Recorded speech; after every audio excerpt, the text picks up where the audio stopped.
Hello, Bill. Good morning, Matt. Welcome to the DMZ, everyone. Another post-election show for us, Bill. Did you have to stay up late last night? No, I didn't. I didn't have to do any TV. I didn't have to file any pieces per se. I'm honestly getting so bored with this race. It's coming to a head, obviously, but I was just had lunch with our friend and colleague Alexis yesterday, and we were kind of both lamenting the challenges now covering this. I mean, I can just say personally, I felt I don't want to say that I had the conservative movement in the Republican primary all to myself, but there was a time where I sort of had a competitive advantage there, and now everybody this is the big story, which you would think would benefit me, but really there's so many people covering what's happening right now. And it's really hard to get traction with anything because on any given day you're competing against so many other people who are writing things about what's happening mainly with Trump, but the Republican Party and the conservative movement.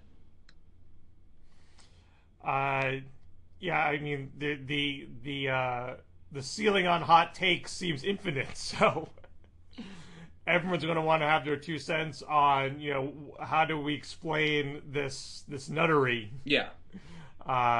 And no one's going to look just to one or two writers to break that down. Right. So I mean, for example, I mean there was a time when think of how sort of rich the media, the potential is to write about stories. So people would be writing about the Obama administration, people would be writing about foreign policy, people would be writing about there were so many things to talk about, and I wrote my book, and I've really focused a lot of my writing over the years about the conservative movement and the Republican Party and the Republican primaries and elections and whatnot. But now almost everybody is focused on Trump because that's where the action is. That's where where you get clicks and where you get ratings. And so the challenge is that on any given day, there are 1,000 smart journalists and opinion writers writing about Trump, and all it takes is for one or two of them to have something better than you do that day. And so it's a little bit challenging. I mean, I do have to say I think that part of making it in this business is just sort of sticking out through the good times and the bad. And the last couple of weeks have been a little challenging for me, but things change. I mean, you go back and look at what we were writing about a year and a half ago, and it will amaze you how sadly in some cases short-sighted things were. I mean, we would have been obsessing over something that nobody even cares about today. But the point is that news cycles come and go, and you just have to sort of ride it out. But right now is a weird time for me because you would think that it's a blessing that everyone is sort of on my corner, but it's getting crowded over here right now. I want to give you some career advice, but first, it wasn't that long ago. What's that? But first, we need to talk about our sponsor, Harry's Shaving Cream. A couple weeks ago, your leaning was that Cruz was going to take this at the convention. So, has the sweep of Trump's victories last night prompted you to fall in with what was the prevailing conventional wisdom overnight that Trump has this sewn up? Well, let's just say Ted Cruz hasn't done himself any favors. I mean, coming off Wisconsin, he had a lot of momentum. There was a sense that people might have been finally sort of coming to their senses. And, since that time, Cruz has done absolutely nothing to help himself. He didn't win a single delegate in New York. And then you have someone like John Kasich, who just is a joke, frankly, who did nothing in Pennsylvania. I mean, so basically the you can't beat somebody with nobody. And, aside from Donald Trump surprising everybody, the other big story of this race has been the failure of a strong non-Trump candidate to emerge in this supposedly strong Republican field. These guys just can't get it together. So, I mean, I guess today, if I had to, like, my leaning would be it would still go to a convention, but Trump would probably win on the first ballot because he would be so close. Um, but who knows? These things. This is a moving target. I will say this. I will say this. If Trump wins Indiana, then I think we would probably all agree that it's over. That Trump is the nominee. So Indiana is if still you go very to important. if you go to 538, they have a tool. Can you get Trump to 1237? And so you can choose how many delegates he wins in all the upcoming states and see how far he gets. And they give you an expert average, what the experts say, although those expert numbers are a little old. But they assume Trump gets a little more than half of the Indiana delegates and the California delegates. And then there are a bunch of states where he doesn't really win, a few that he does win. And that gets him to, right now, 1210. And that doesn't count this pool of nominally unbound Pennsylvania delegates, because Trump only won 17 outright, and there's another 50 plus that are elected individually. But reporting has said that Trump will get at least 27 of those, either because they said they were for Trump or said they would go with the statewide winner or the congressional district winner. So that scenario puts Trump over or just at 1237. And this is assuming he wins. I think it was like a little more than half of California. He could very well win a lot more than that in California based on current polling. He could lose Indiana and have a great California and still get there. Yeah. Now with California, obviously the hope is that Cruz can be strategic and win congressional districts and pick up delegates. So even if he loses a state, Trump wouldn't win it walking away. And part of the hope for that is that Cruz has, until recently, seemed to run a good campaign, a smart campaign. His communications guy, a guy I've known for decades. By the way, that's the interesting thing in this, that so many of these people I've known for so long. But Ron Naring is Cruz's spokesman, and Ron Naring was the executive director of the San Diego County Republican Party, was the chairman of the San Diego County Republican Party, ran a group called the Project for California's Future, and was also the chairman of the Republican Party of California. So, so here's a guy that, like, having him as part of your team would be would presumably be helpful in California. You've also got Ken Cuccinelli, whom I've also known for over a decade, who's sort of running Cruz's delegate operation, who I think is incredibly sharp and meticulous. And so, now at this point, we're talking about staff. We're talking about staffers. We're talking about blocking and tackling and execution versus the message that Trump's sort of wholesale message. Now, Nate Silver speculated that, because these are the first contests, including New York, where Trump actually broke 50%. Before that, he was getting plurality victories. Even now, his total popular vote total is about 39%. He was speculating that something changed. It's not just that it's the Northeast, which is his friendly turf, but that Republican voters are responding to the Trump message that this is rigged and they're trying to steal it from me, and that's not fair. So help me win this outright so they can't steal it from me. Do you have any kind of sense in your conversations with folks that there is a lot of acceptance of Trump's argument? Well, it does make sense. I mean, it makes sense because it's perfectly consistent with his message from the beginning, his outsider rhetoric. I mean, think of it. We're now it is inconsistent with "I'm the best deal maker." So it's like, if Trump's the best deal maker, how is he being outmaneuvered? But otherwise, his message has been one of grievance.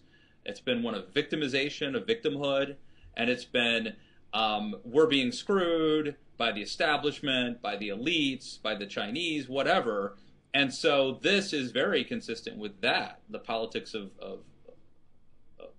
victimhood, of the aggrieved. And so it makes perfect sense that it would resonate. And I think it's a simple message it's a very simple and compelling argument. It's much harder to talk about the reasons that we have these rules in place versus the very visceral instinct that, well, that's not fair. I mean, children, I've got 2 little kids. It's all about that's not fair. It's a simple message. It's a primal message, and he's tapping into it. So let me shift to the Democrats for a bit. Yes. Not as shocking that Hillary won 4 or 5. We are starting to see Bernie implicitly acknowledge that he's not going to get the nomination. He released a statement talking about what his goals were at the convention, and they were all issue-based.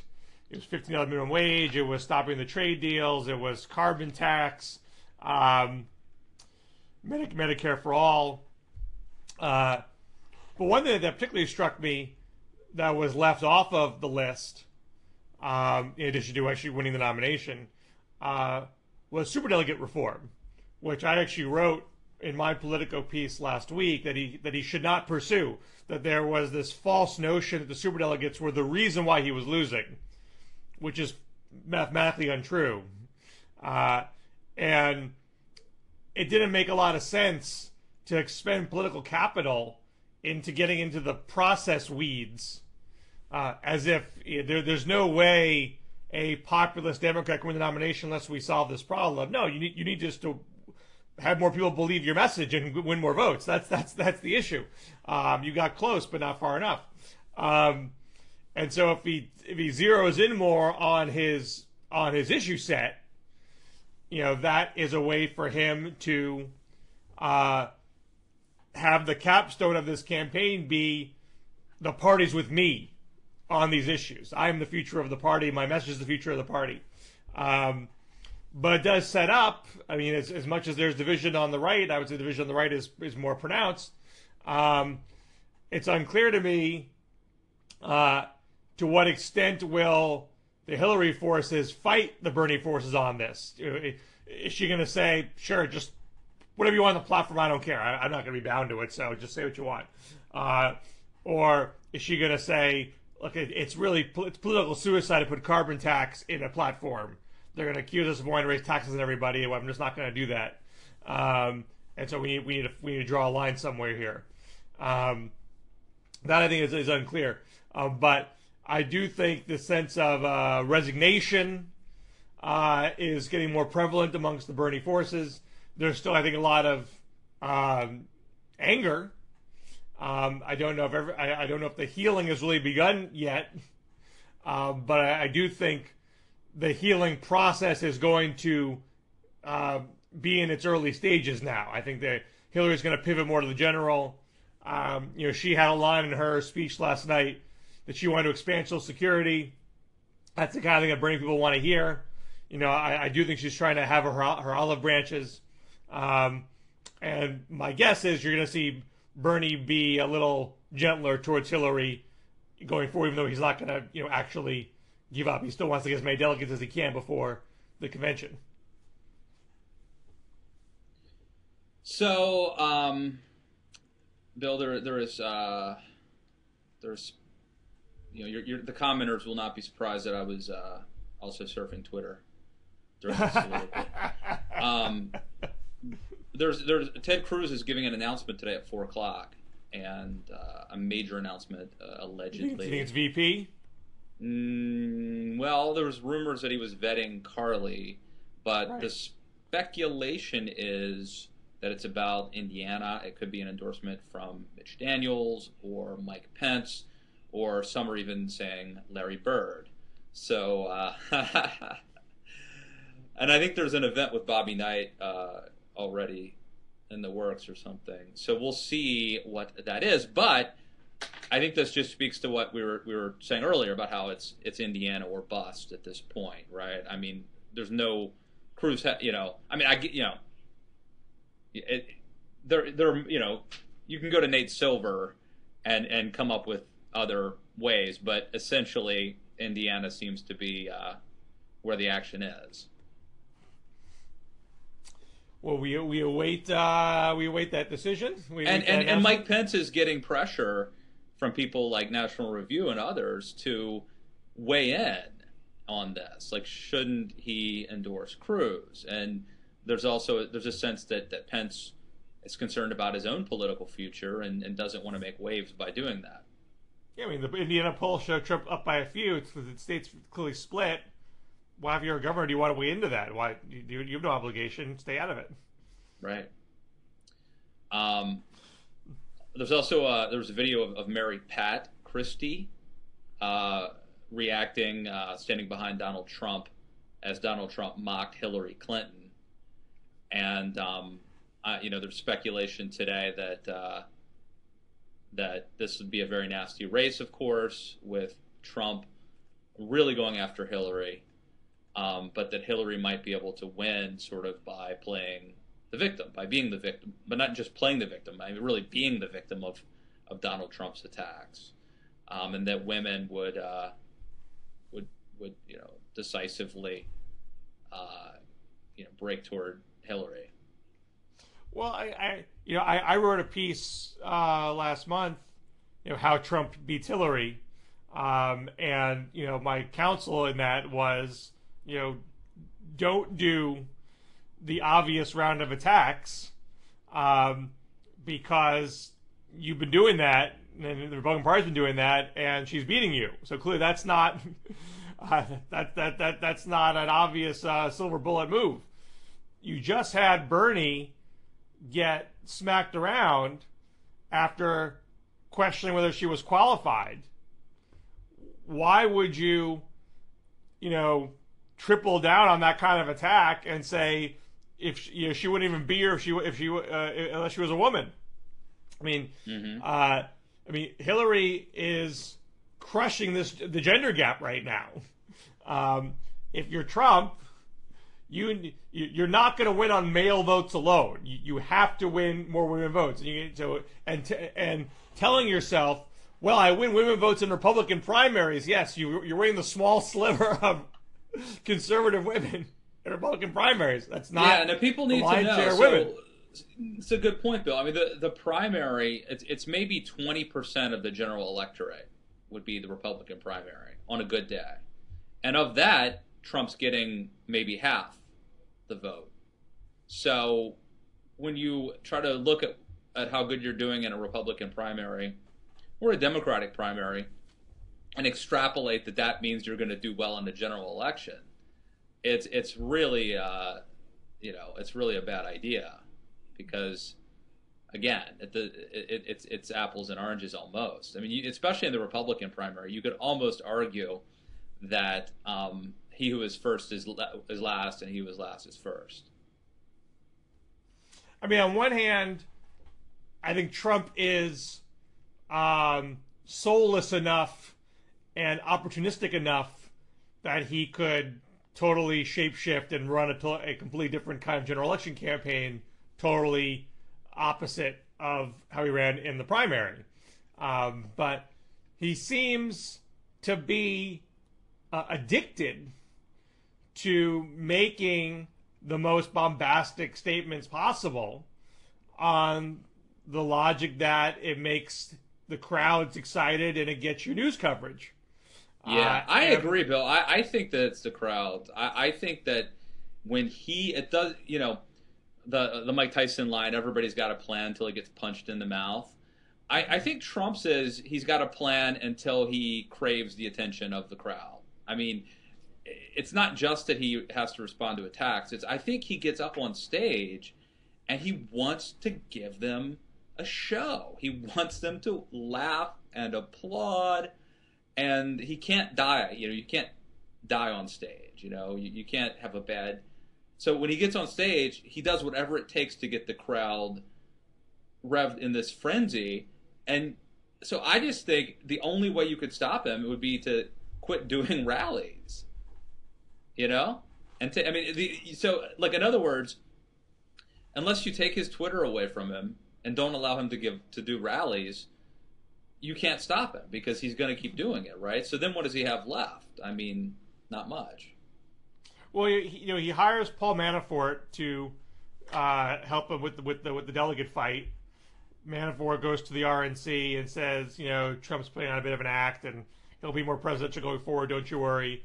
And then the next couple of days, Trump implicitly mocks Manafort and makes the whole notion of being presidential a big joke. I mean, he goes out there to do you want to be like Hillary? Ladies and gentlemen, it's so wonderful to be here in Waterbury. You don't want that.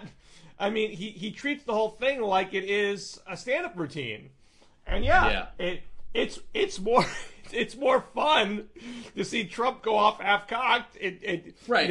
Well, the other point is like this sort of false choice between you can either be a clown, a comedian, or you have to be the most boring politician ever, which is basically Hillary Clinton. Like, I think there might be a third way, a middle ground, where Trump could tone it down a little bit, be more presidential without being boring. But apparently, he's got two speeds, slow, basically on and off, I mean, there's no, he goes to 11. There's no, 5, or 6. Well, there's some other stories out of the Democratic primaries yesterday, which I think are interesting in the Senate primaries, because there's this whole notion going on that the country is angry and agitated and can't stand the establishment, can't stand our institutions, a lack of trust in the pillars of society. And in the Democratic primary in Pennsylvania and in Maryland, the establishment favorite won both times. You had Chris Van Hollen beat Donna Edwards in Maryland, and you had Katie McGinty, and this is a more dramatic example, because McGinty was, she had lost the gubernatorial primary a couple years ago. She wasn't considered to be the most exciting candidate, but the front runner was Joe Sestak, and Joe Sestak beat Arlen Specter in the 2010 Democratic primary. Specter, you recall, was the Republican who switched after he voted for Obama's Recovery Act and did the switch with Obama's blessing. Sestak angers Obama by entering that primary, then accuses Obama of trying to buy him off with a job so he wouldn't run. So he does not endear himself to the Washington Democrats from that point forward. But he wins the primary. He loses to Pat Toomey in the general by a couple points, and basically has been running for a rematch ever since. And the Democratic establishment was so determined to stop Sestak that Obama endorsed McGinty, Biden endorsed McGinty, the Democratic Senatorial Campaign Committee put millions of dollars into McGinty. I mean, they don't usually enter primaries, certainly not that level of intensity. And it wasn't paying off for a while. McGinty was behind almost the entire race. It was only a month ago when she started running an ad touting the Obama endorsement, and she closed the gap in the polls a week ago. I mean, it was tied, and she wins going away on Election Day. So Obama actually has a pretty poor track record of endorsements. People generally don't get all that excited about an outsider endorsing a candidate. Voters tend to shrug that off, if not be actively annoyed by it. But it completely worked in Pennsylvania. And the other side story of that race is the third candidate, John Fetterman, was a very interesting guy, 6'8", burly, looks almost like a bouncer. He always wore a short sleeve black work shirt. He had a tattoo of his zip code of Braddock, Pennsylvania, where he's married. He had his giant tattoo on his forearm. that he would brandish to kind of show that he was, man of the streets. His ads were great, and he was a Bernie endorser, but he never got a reciprocal endorsement from Bernie. Bernie didn't campaign with him, didn't get an endorsement, didn't get a fundraising email appeal, and he was polling in the single digits the whole time, and I think he broke 20 on election day, which makes you wonder if Bernie actually stumped with him. Bernie had a respectable showing in Pennsylvania. Could he have helped Fetterman win a three-way race? And it gets to this question of, is Bernie prepared to lead a full-blown revolution where he's actually recruiting and helping down-ballot candidates that carry his message? He's never really been that kind of a movement builder sort of guy. And you can understand that he's busy. he can't run 100 campaigns at once. But Hillary, she has the Hillary Victory Fund where she does these big dollar fundraising events with the DNC, and the money gets spread around to all sorts of candidates and state parties and the national DNC. And Bernie hasn't done that. I mean, there's efficient ways to do that sort of thing, and Bernie, hasn't done that. And and so the question becomes, can he do it going forward? Is he willing to do it going forward? So the revolution has legs. Yeah, no, it's interesting. There's, I guess, two things that I find interesting about this. One would be the notion that you can change the world, the country, the party, even though you lose, by starting a movement. And so, Pat Robertson is a classic example of somebody who ran for president in 1988, lost. His supporters started the Christian Coalition, and they ended up helping Republicans win in 1994 with the revolution. So that can happen.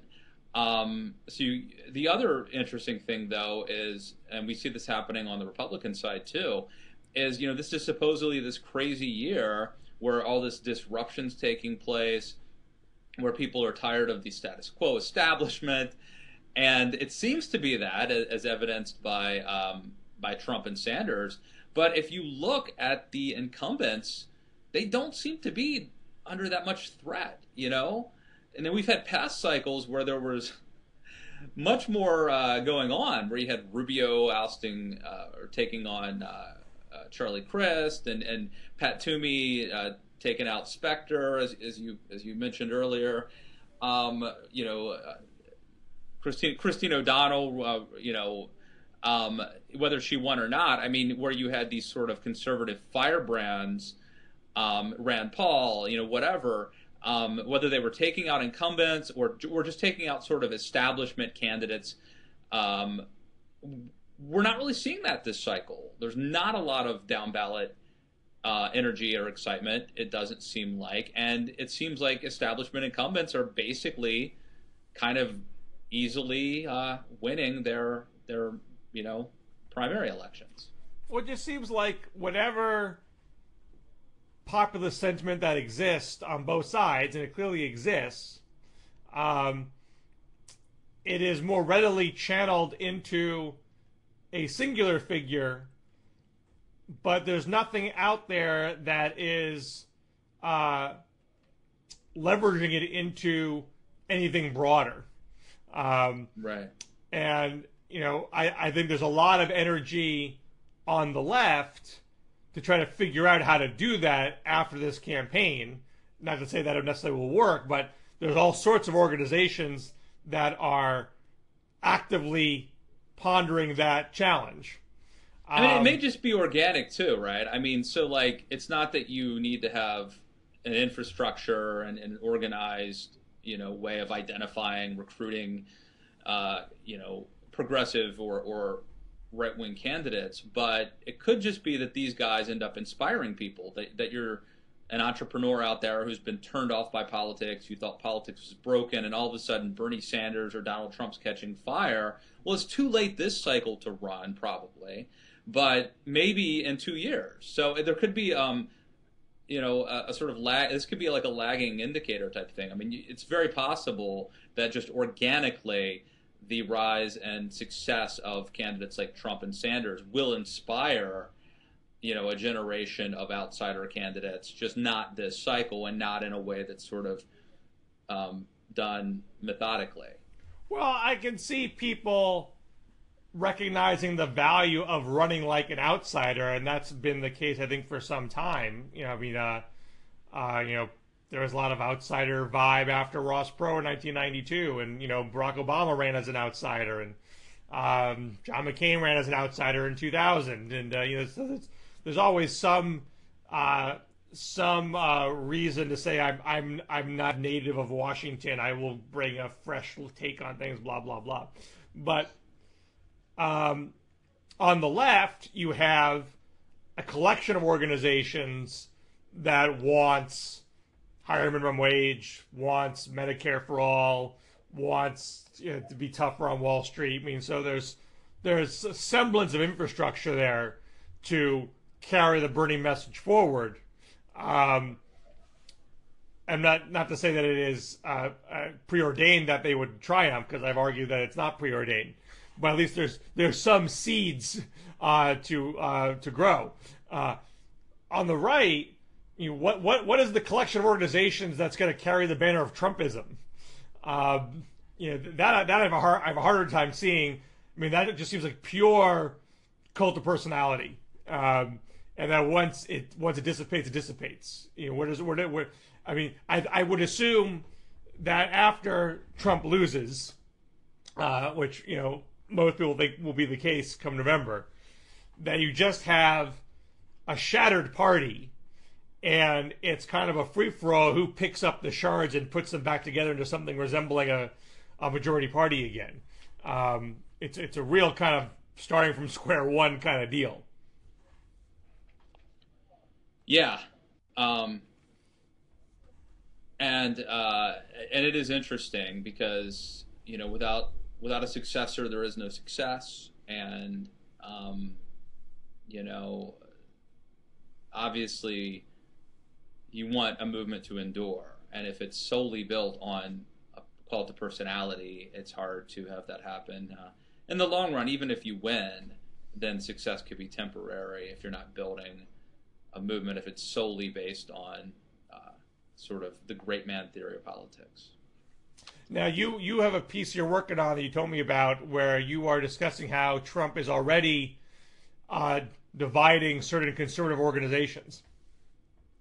Yeah, this is an example of I think, Trump is a disruptor, and the world is changing, and the conservative movement is grappling with this. And you already have, so apparently, according to The Guardian, this group Friends of Abe, which is Hollywood, sort of a clandestine meeting of a group of Hollywood conservatives who meet and bitch about bias in Hollywood, and who knows what they might actually do. They might help organize fundraisers for politicians. They might try to help other aspiring conservatives to actually get roles in Hollywood. It's unclear, but they are apparently, according to The Guardian, and the Daily Beast wrote about this too, disbanding. And it's most likely, speculation is it's due to infighting between the Trump supporters in the group.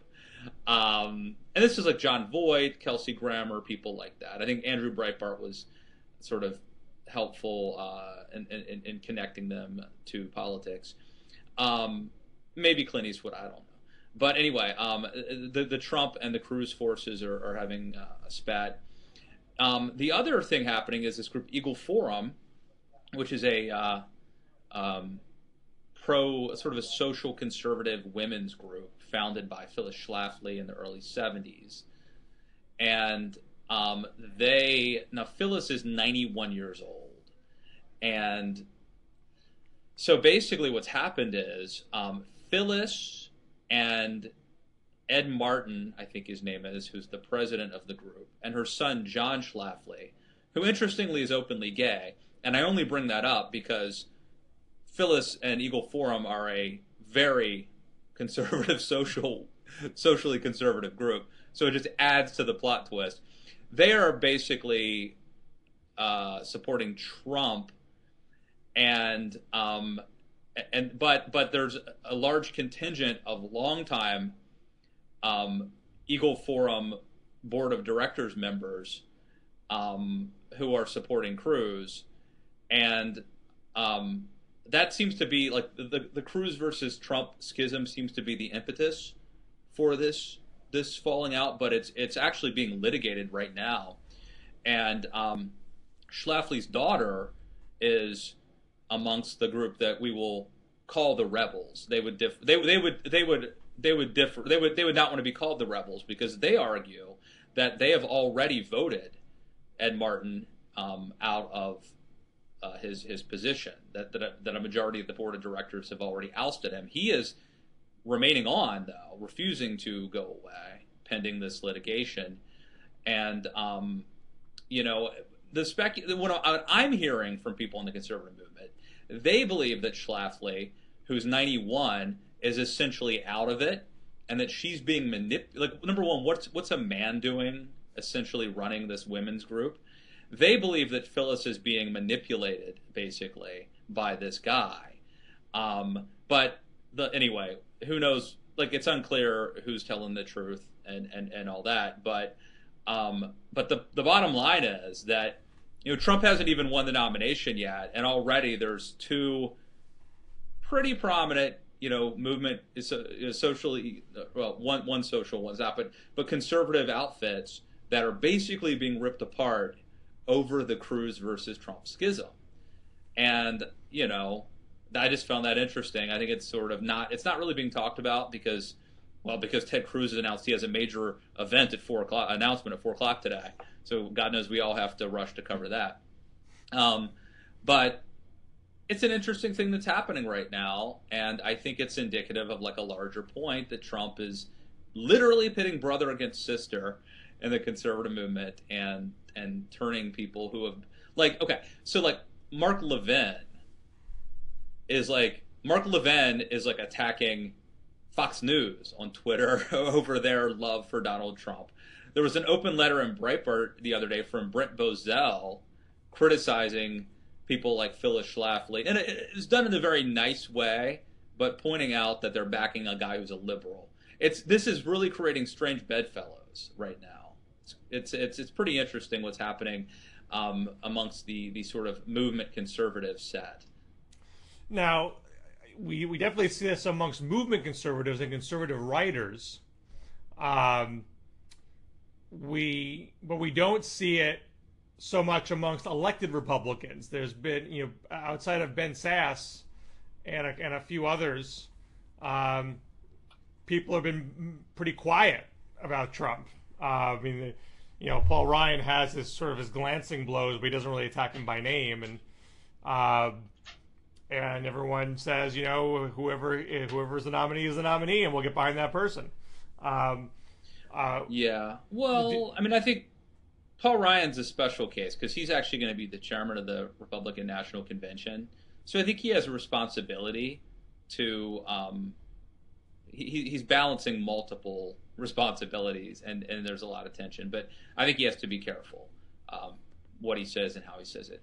But if you were hell bent on stopping him, you'd use your position to stop him. But so then I think you could argue that Paul Ryan would have to recuse himself from performing this role as chairman if he publicly criticizes one of the two candidates who's fighting at an open convention, and then let's say that Trump loses. You want to talk about reinforcing his message that the game is rigged. The fact that the guy, the referee or the umpire or whatever, has been bashing him would only serve to make the argument that the fix is in. Well, I assume that's what the logic is, that 2016 is a loss. We're all screwed. The party's breaking apart, but you're not going to blame me. You're not going to say I did this. Trump let you guys. It's like John Boehner talking to the Tea Party before the shutdown. If you guys want to walk over the cliff, that's your business. Have at it. Well, I do think there's also something here, and that is like, let me just say, there's a couple politicians that I like listening to.